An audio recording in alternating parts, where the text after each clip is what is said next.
Welcome back to our channel दोस्तों, मेरा नाम अली हैदर है। तो मुझे रौनक की वीडियो आ गई भाई बांग्लादेश और पाकिस्तान के बारे में। देखते हैं क्या होता है, प्रे करें। गवर्नमेंट का चीफ बना दिया गया, मगर अब भी वहां हिंदुओं के खिलाफ हमले हो रहे हैं। शेख हसीना की पार्टी के समर्थकों को चुन चुन कर मारा जा रहा है। शेख हसीना पर कत्ल के मुकदमे कर दिए गए हैं। बांग्लादेश भारत से शेख हसीना की कस्टडी मांग रहा है, मगर वहां अगले चुनाव कब होंगे किसी को नहीं पता। वहां चुनी हुई सरकार आएगी भी या नहीं, क्या वहां फिर से कोई फौजी तानाशाह राज करेगा, कोई नहीं जानता। सिर्फ बांग्लादेश ही नहीं, भारत के पड़ोस में अगर आप नजर घुमाकर देखें तो पाकिस्तान से लेकर म्यांमार और श्रीलंका तक सबके हालत बुरे हैं। पाकिस्तान तो जब से बना है वहां आधे टाइम फौज का ही राज रहा। आज जिस शाहबाज शरीफ की सरकार है वो भी अपनी जीभ से पाकिस्तानी फौज के जूते चमकाकर ही पीएम बने हुए। श्रीलंका में 2 साल पहले जब वहां के राष्ट्रपति के खिलाफ लोगों का गुस्सा भड़का था तो उन्हें भी उस वक्त देश छोड़कर दूसरे गोले पर जाना पड़ा। और म्यांमार में आंग सान सू की 2020 में दोबारा प्रधानमंत्री बनी तो वहां की सेना को यह बर्दाश्त नहीं हुआ और उन्होंने उनकी सरकार भंग करके उन्हें जेल में डाल दिया। हैरानी है कि भारत के मुकाबले ये देश बहुत छोटे हैं। इन देशों में भारत जैसी डाइवर्सिटी भी नहीं है। न वहां इतने धर्म हैं, न जाति, न ही स्टेट और न ही इतनी भाषाएं बोली जाती। फिर भी इन देशों में डेमोक्रेसी नहीं है। और पुरानी गर्लफ्रेंड की याद की तरह अगर भूले भटके डेमोक्रेसी आ भी जाती है तो वो ज्यादा दिनों तक टिकती नहीं। अभी बांग्लादेश का मामला गर्म है तो पहले उसी की बात कर लेते, फिर हम पाकिस्तान और म्यांमार में मिलिट्री रूल की सारी हिस्ट्री आपको बताएंगे और ये भी समझाएंगे कि आखिर क्या रीजंस है कि आजादी के इतने सालों बाद भी भारत में आज तक कभी मिलिट्री रूल की नौबत नहीं आई। साथ ही साथ हम उन लोगों की पोल भी खोलेंगे जो हर दिन अपने वीडियोस में भारत के खिलाफ झूठे नैरेटिव गढ़कर आपको ये बताते हैं कि कुछ लोग इस देश में डेमोक्रेसी खत्म करके तानाशाह बनना चाहते हैं। अच्छा, इससे पहले हम लोग वीडियो में आगे बढ़े, मैं याद दिला देता हूं आपको कि थोड़े टाइम पहले अपन ने एक ऐप की बात की थी जहां कुछ ही टाइम निकाल कर हम लोग अच्छा प्रॉफिट कमा सकते हैं। अगर अब तक डाउनलोड नहीं किया है तो फिर से याद दिलाता हूं। जी हाँ, बात कर रहा हूं मैं बिनोमो के बारे में। आपको जानकर खुशी होगी कि एक चार्ट देखकर ट्रेड अप या डाउन करके आप अपने ट्रेड अमाउंट का 90% तक प्रॉफिट कमा सकते हो। इसके लिए हमने सबसे पहले बिनोमो पे रजिस्टर किया जो सिर्फ 15 सेकंड में हो गया और फिर मैंने अपना पहला डिपॉजिट 3000 INR का किया। रोजाना 2-3 बार ट्रेडिंग शुरू की। अब मैं आपको दिखाता हूं ये काम कैसे करता है। आप बस मेरे साथ रिपीट करना। ये देखो, 1 मिनट के अंदर हमने अमाउंट कमा लिया और अब इसे आसानी से विड्रॉ भी कर सकते हैं। बिनोमो VIP बनने का तो बहुत ही ज्यादा फायदा है। मैं आपको 2 फायदे बताता हूं। हर हफ्ते तुम्हें तुम्हारे लॉसेस का 10% अमाउंट कैशबैक में मिल जाएगा ओनली ऑन बिनोमो VIP। और दूसरा फायदा, ट्रेडिंग के रिस्क को कम करने के लिए आपको investment insurance free insurance program मिलता है। अगर आपका बैलेंस 0 हो जाए तो बिनोमो आपको इन्वेस्टमेंट का कुछ पार्ट रियल या बोनस फंड्स के तौर पर देगा only on Binomo VIP। Description में लिंक है, जल्दी से उस पर क्लिक करो और बिनोमो को अपने लाइफस्टाइल का हिस्सा बनाओ। जब चाहे तब ट्रेडिंग का मजा उठाओ। वीडियो में आगे आओ। तो दोस्तों, बात यह है कि 1971 में वजूद में आने के बाद से बांग्लादेश का पूरा इतिहास नालायकी, बेशर्मी, एहसान फरामोशी और हिंसा से भरा हुआ है। 1971 में पाकिस्तान से आजादी लेने के बाद शेख मुजीबुर रहमान बांग्लादेश में नई सरकार के मुखिया बने। 1972 में वो देश के प्रधानमंत्री बने। लेकिन इस देश के बुरे हाल देखिए। जिन मुजीबुर रहमान ने बांग्लादेश को आजादी दिलवाई, जो महात्मा गांधी की तरह बांग्लादेश के फादर ऑफ नेशन होने चाहिए थे, वहां की आर्मी ने 15 अगस्त 1975 को उन्हीं मुजीबुर रहमान और उनकी फैमिली के 8 मेंबर्स को गोलियों से भून डाला। इसके बाद बांग्लादेशी आर्मी के मेजर जनरल जियाउर रहमान तख्ता पलट करके खुद देश के मुखिया बने। अगले 6 सालों तक अपने कुशल नेतृत्व में बांग्लादेश की ऐसी तैसी करने के बाद जनरल जियाउर रहमान भी कत्ल कर दिए गए। उसके बाद 1982 से लेकर 1990 तक एक और लेफ्टिनेंट जनरल हुसैन मोहम्मद इरशाद ने बांग्लादेश को तबाह करने का जिम्मा अपने हाथों में ले लिया। यहां पर हमारे प्यारे दर्शक गौर करें कि 1971 में पाकिस्तान से आजाद होने के अगले 19 सालों तक बांग्लादेश की फौज अपने हाथ से ताकत छोड़ने को तैयार ही नहीं थी। यह ऐसी निर्लज्ज कौम है जो 71 से पहले जब पाकिस्तानी फौज के हाथों जूते खा रही थी तब इन्हें शिकायत थी कि वहां की फौज हमें पेलती है। फिर भारत की मदद से ये लोग 71 में पाकिस्तान से आजाद हुए। फिर इनकी आर्मी ने यह तय किया कि अब तक पाकिस्तानी फौज हमारे लोगों को पेलती थी, अब हम खुद अपने लोगों को पेलेंगे। मतलब आम बांग्लादेशी 71 से पहले भी पेला जा रहा था और 71 के बाद भी पेला गया। पेलने वाले बदल गए मगर पिलाई बदस्तूर जारी है। क्या बात है सर, क्या बात है सर। और जैसे कि मैंने कहा, ये ऐसी निर्लज्ज कौम है जिसका कोई दीन धर्म नहीं है। जिन मुजीबुर रहमान ने इन्हें आजादी दिलाई, इन्होंने उन्हीं का कत्ल कर दिया। फिर 1982 में मोहम्मद इरशाद ने अगले 9 सालों तक देश का बेड़ा गर्क करने का ठेका उठा लिया। 1990 आते आते जब मोहम्मद इरशाद ने जुल्म की इंतहा कर दी तो उनसे लड़ने के लिए खालिदा जिया और शेख हसीना साथ आ गए। और मैं ज्यादा डिटेल में नहीं जाऊंगा, मगर जो शेख हसीना और खालिदा जिया मिलिट्री रूल के खिलाफ 90 में साथ आई, उसके बाद 90 से लेकर आज तक ये दोनों आपस में जूतम पैजार कर रही हैं। 90 में जब खालिदा जिया की सरकार बनी तो उन पर इल्जाम लगा कि वो विपक्ष दबा रही हैं। जब शेख हसीना पीएम बनी तो उन पर इल्जाम लगा कि वो खालिदा जिया की मैगी खा जाती है। खालिदा की पार्टी पर इल्जाम लगा कि उन लोगों ने शेख हसीना को मरवाने की कई कोशिशें की। जब शेख हसीना प्रधानमंत्री थी तो उन्होंने खालिदा जिया को जेल में डाल दिया था, और आज शेख हसीना सत्ता से बाहर हो गई तो पहली फुर्सत में उन पर भी कत्ल के इल्जाम लगा दिए गए। मतलब छोटा सा देश है, इत्तू सा, मजहब के नाम पर वहां 90% मुसलमान है, फिर भी आजादी के 50 सालों बाद आज तक ये बर्बाद चल रहा है। खेलों के नाम पर बांग्लादेश की पहचान ये है कि उनकी टीम को क्रिकेट खेलना नहीं आता।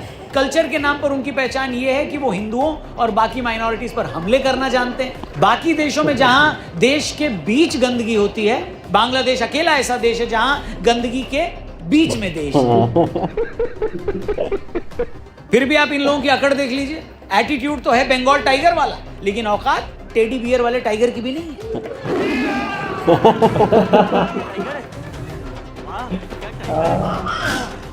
जैसे आपके अच्छे घर के आसपास अगर कोई झुग्गी बना ले तो आपके मकान की कीमत गिर जाती है। हम भारतीय बगल में बांग्लादेश जैसा पड़ोसी पाकर यही फील करते हैं। मगर अफसोस, जैसा कि अटल जी ने कहा था कि आप दोस्त तो बदल सकते हो लेकिन पड़ोसी नहीं बदल सकते। अब तो इस अवैध निर्माण को गिराने के लिए योगी जी के बुलडोजर का ही सहारा है कि नहीं?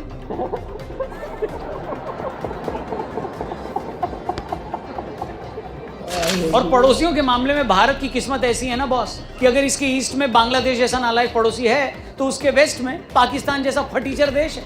बांग्लादेश में आज डेमोक्रेसी को लेकर जो परहेज दिखता है, वहां की फौज ने जो तानाशाही का शौक पाला है, वो उन्होंने अपने पुराने बाप पाकिस्तान से ही सीखा है। 1947 में वजूद में आने के बाद से पाकिस्तान में आज तक डेमोक्रेसी नहीं आ पाई है। सही सुना आपने, मैंने पाकिस्तान ही बोला है। भारत के साथ आजाद हुए पाकिस्तान में 35 सालों तक सेना का ही राज रहा, और इस बीच जो सरकारें आई भी तो उन सरकारों के मुखिया को पाकिस्तानी सेना प्रमुखों के कच्छे धोकर अपना पद बचाना पड़ा है। भाई साहब सही बता रहा हूं। और तो और पाकिस्तान के इतिहास में आज तक एक भी प्रधानमंत्री 5 साल का अपना कार्यकाल पूरा नहीं कर पाया है। पाकिस्तान के पहले प्रधानमंत्री लियाकत अली सबसे ज्यादा 4 साल 2 महीने तक पीएम रहे थे, मगर उस वक्त उनका कार्यकाल पूरा होने से पहले किसी ने उनका जीवन काल पूरा कर दिया और 1951 में उनकी हत्या कर दी गई। 1958 में पाकिस्तान के पहले प्रधानमंत्री सिकंदर मिर्जा ने वहां की सरकार को भंग करके मार्शल लॉ लागू करके देश की कमान आर्मी चीफ अयूब खान को दे दी, और अयूब खान ने पहली फुर्सत में अपने राष्ट्रपति का ही गेम बजा डाला। अयूब खान एक बार सरकार के चीफ बने तो उन्हें ऐसा चस्का लगा कि वो 11 सालों तक यानी 1969 तक पाकिस्तान के मुखिया बने रहे। और ऐसा नहीं था कि 1969 आते आते उनका इस संसार से दिल उठ गया, मोह भंग हो गया और वो हिमालय चले गए। उन्हें भी जूते मारकर ही इस पद से हटाया गया। उनके जाते ही एक और फौजी याया खान ने पाकिस्तान घोड़ी की कमान अपने हाथ में ले ली। इस भले आदमी ने सोचा कि पाकिस्तान को आजाद हुए 23 साल हो गए, चलो अब तो इलेक्शन करवा लेते। मगर जैसे ही 70 में इलेक्शन हुए तो जानते हैं क्या हुआ? 70 के इलेक्शन में पश्चिम बंगाल के मुजीबुर रहमान की पार्टी को सबसे ज्यादा सीटें मिल गई। उन्हें देश का अगला पीएम बनना था, मगर पाकिस्तानी फौज में बैठे पंजाबियों को यह कबूल नहीं हुआ कि एक बंगाली हम पर हुकूमत करे। बस इसी बात पर उस वक्त के ईस्ट पाकिस्तान में कलेश हुआ। और जैसे बच्चों में कलेश ज्यादा होता है तो क्या होता है, माँ बाप बीच में आकर सुलह करवा देते हैं ना। उसी तरह जब पूर्वी और पश्चिमी पाकिस्तान में ज्यादा कलेश हुआ तो इन दोनों के बाप हिंदुस्तान ने कहा कि बच्चों तुम लोग लड़ो मत, ऐसा करते हैं हम तुम्हारे 2-2 देश बना देते हैं। खत्म, bye bye, tata, goodbye, गया। अगर पश्चिमी पाकिस्तान के पंजाबियों को यह हक है कि वो अपने बूते पर एक मुल्क बर्बाद करें, तो पूर्वी पाकिस्तान के बंगालियों को भी बर्बाद करने के लिए एक मुल्क मिलना चाहिए, है कि नहीं?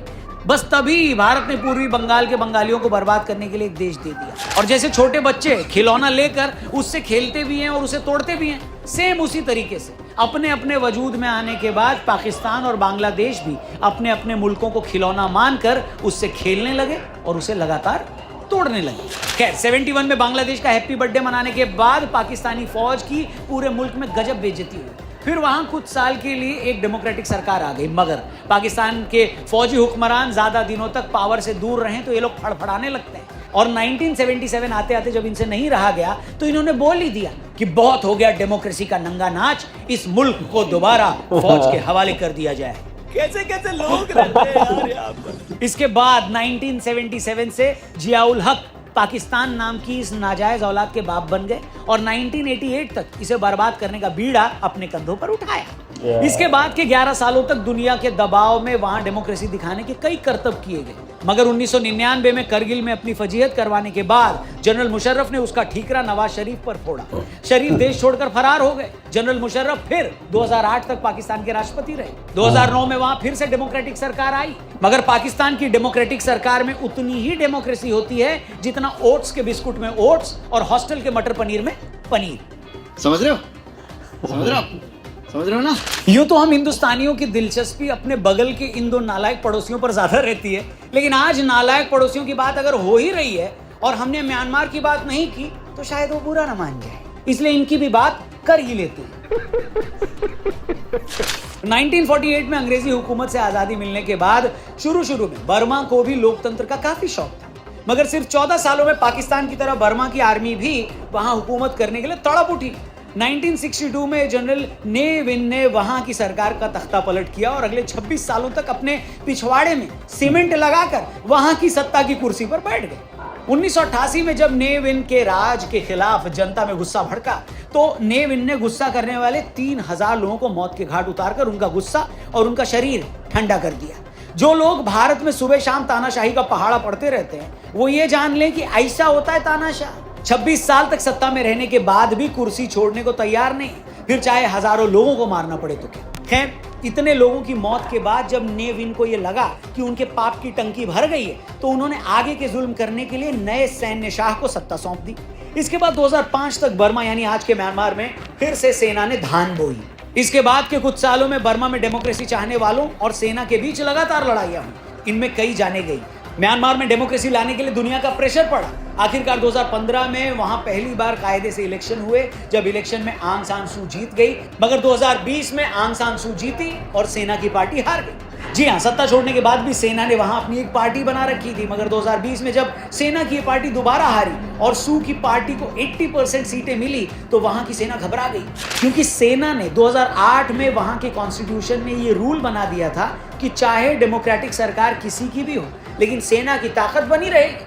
आपको ये जानकर भी हैरानी होगी कि जब सू की सरकार थी उस वक्त भी होम मिनिस्ट्री, डिफेंस मिनिस्ट्री और बॉर्डर से जुड़े मामले सू के पास नहीं थे, तब भी ये तीनों डिपार्टमेंट सेना देख रही थी। लेकिन 2020 में जब सू की दूसरी बार बड़े बहुमत से सत्ता में आई तो सेना को लगा कि सू की कहीं कॉन्स्टिट्यूशन बदलकर सेना की ताकत कम न कर दे। बस इसी डर और चिढ़ में म्यांमार की आर्मी ने एक इलेक्टेड गवर्नमेंट को उखाड़ फेंका और खुद सत्ता पर कब्जा कर लिया। इतना ही नहीं, आंग सान सू की जो कि 80% बहुमत से जीत कर आई थी, सेना ने उन्हें उठाकर जेल में डाल दिया। वो आज भी किस जेल में है किसी को नहीं पता, लेकिन उन पर दर्जनों झूठे मामले दर्ज कर दिए गए। और जो लोग नहीं जानते, ये वही आंग सान सू की हैं जिन्हें 1991 में बर्मा में लोकतंत्र लाने के लिए चलाए जा रहे उनके शांतिपूर्ण आंदोलन के लिए नोबेल पुरस्कार दिया गया था। अब बताइए, इससे भद्दा मजाक पूरी दुनिया में कुछ और हो सकता है क्या? हेलो, हैरानी ये है कि पाकिस्तान और म्यांमार एक ही वक्त पर आजाद हुए। भारत भी तभी आजाद हुआ। बांग्लादेश को 71 में आजादी मिली, मगर भारत को छोड़कर ये तीनों देश आजाद होने के बाद से सेना के कब्जे में ही रहे हैं।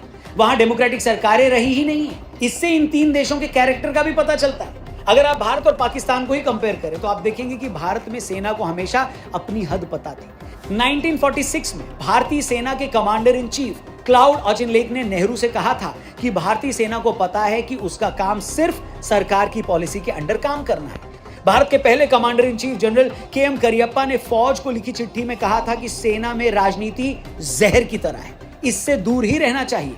1947 में आजाद होते ही भारत में कमांडर इन चीफ का पद खत्म कर दिया गया था। लेखक स्टीवन विल्किंसन ने अपनी किताब army and nation, the military and Indian democracy since independence में कहा है कि आजादी के बाद भारत सरकार ने पहला अच्छा काम यह किया कि उसने सबसे पहले सेना में कमांडर इन चीफ का पद खत्म किया।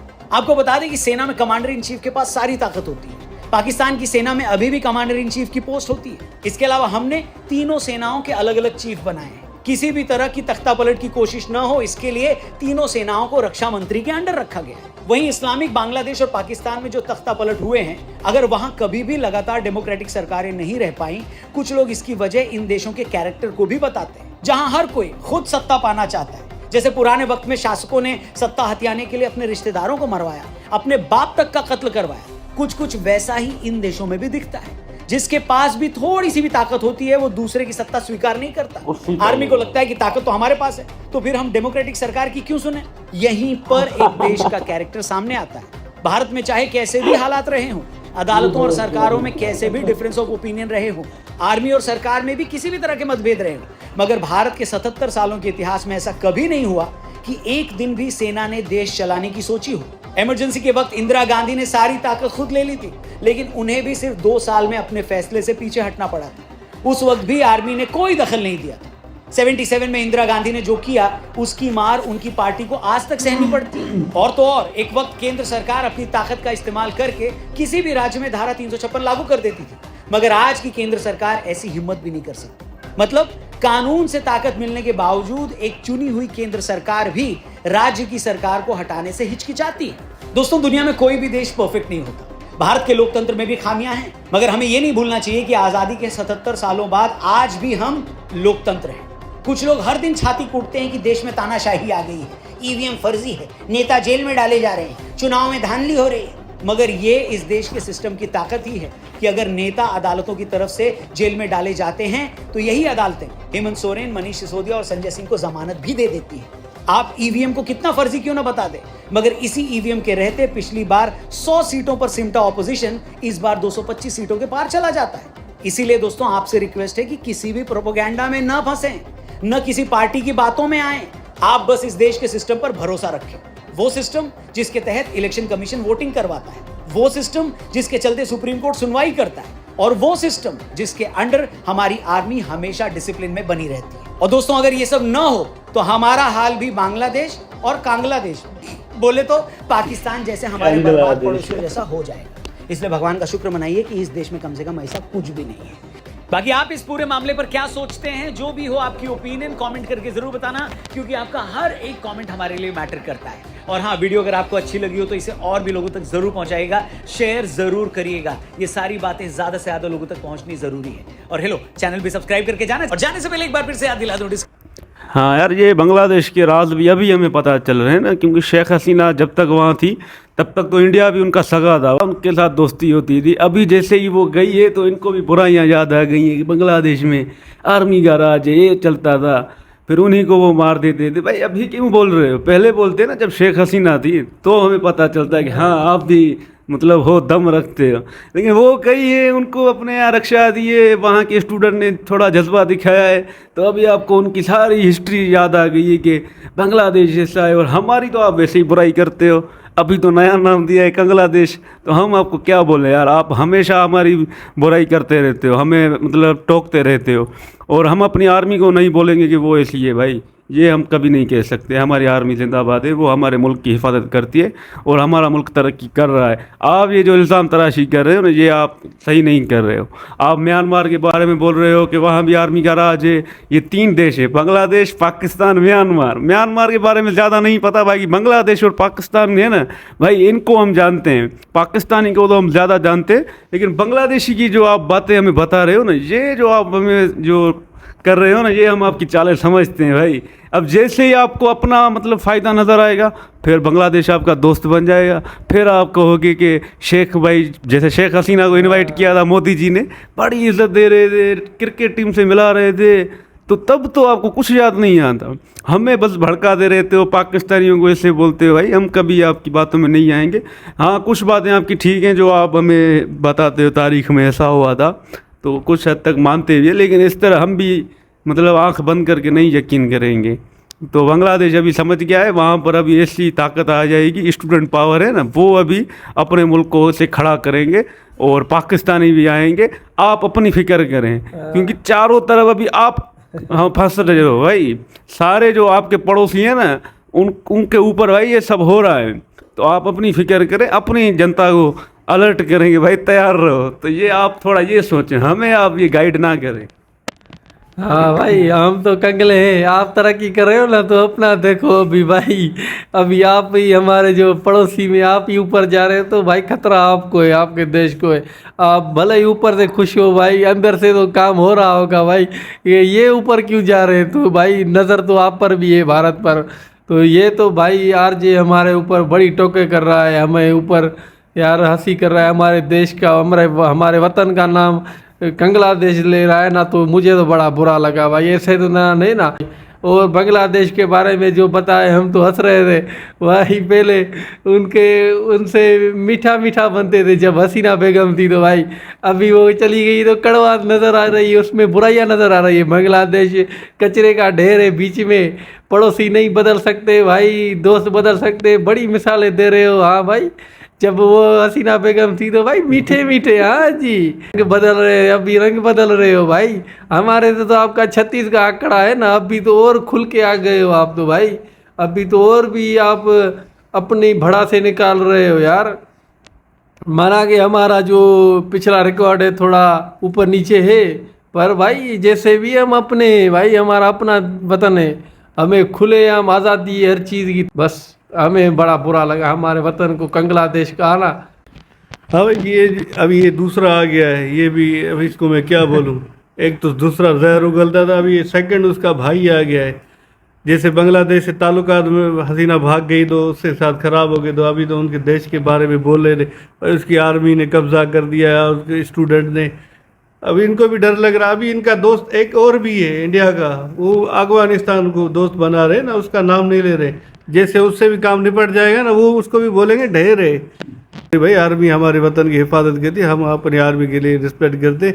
और पाकिस्तान जिंदाबाद। जो भारत वाले भी गिरगिट की तरह रंग बदल दे रहे थे। ये छोटा सा चिल्लू है, तो बाकी सबको नहीं बोल रहा, ये वाला जो चिल्लू आया है भाई साहब, ये भी रंग बदलता रहता है। ये भी, इसको भी स्टूडेंट के यहाँ भेज दे ना बांग्लादेश भी, तो ये इसके थोड़ा सीधा कर देंगे इसको भी। ये भी मंजन बेचता रहता है, बीच में ये ना थोड़ा एडवर्टाइज है ना अपनी डालता रहता है हर वीडियो में। मैं इसको भी देखता रहता हूँ, ये फलाना ढिमका, ये ले लो, ये ले लो, ये भी है ना मंजन बेचता रहता। बाकी इसकी जो वीडियो है ना, ये फालतू है, किसी भी देश के ये बारे में ना बोले भाई। सबकी रिस्पेक्ट है, चाहे पाकिस्तान हो, चाहे बांग्लादेश हो, चाहे वो कौन सा भी हो। तुम भी मंजन बेचते हो। पहले इसका नाम मुझे बताइए। रौनक भाई। रौनक, आपको तो भाई बोलने पे मुझे शर्म आ रहा है। अरे यार, आपको ये हक दिया किसने कि कोई भी मुल्क हो उसको आप गाली दो? वो मजाक में बोल रहा था, सीरियस नहीं। मजाक में नहीं यार। अगर मैं कहे भारत का लफ्ज जो है गलत इस्तेमाल करूं, तो क्या भारत वाले मेरी इज्जत करेंगे, कदर करेंगे? फिर भी मैं आपको बता रहा हूं, चैलेंज कर रहा हूं, किसी मुल्क का नाम गलत जुबान में गलत ना बोलो, वरना ऐसे जूते पड़ेंगे कि तुम लोग याद रखोगे। अपनी बीआरटी, अपना बिजनेस बढ़ाने के लिए आप जो है ना, किसी मुल्क का नाम गलत ना बोलो, चाहे आप हो या मैं हूं। जो गलत हो उसको गलत बोलो, आपको कोई भी इजाजत नहीं देता है। छोटी सी बात मैं आपको बता रहा हूं कि एक बंदा है, अगर उसी को या उसी के बाप को कोई गाली दे तो वो क्या आपको छोड़ देगा? चाहे आपका पड़ोसी हो या दूसरे शहर से आया हुआ लोग हो। इंडिया से हम आजाद हुए ना, इस वजह से बोल रहे हैं हम बाप हैं। तो ये गलत बात है, ये जो है ना, ऐसी गलत बातें जो है आपको शो नहीं दे रही है। पड़ोसी मुल्क के दोस्ती भाईचारा चाहते हैं ना, फिर आप लोग ऐसे ऐसे बकवास ना करो तो अच्छा है। फिर नफरत बढ़ेगी और कुछ नहीं होगा। तुम हमें नहीं खिला रहे हो, हम आपको नहीं खिला रहे। जो लोग गंदी सोच, गंदी नफरत जो फैला रहे हैं ना, उनके लिए मेरे यही लफ्ज जो है ना बहुत ही काफी।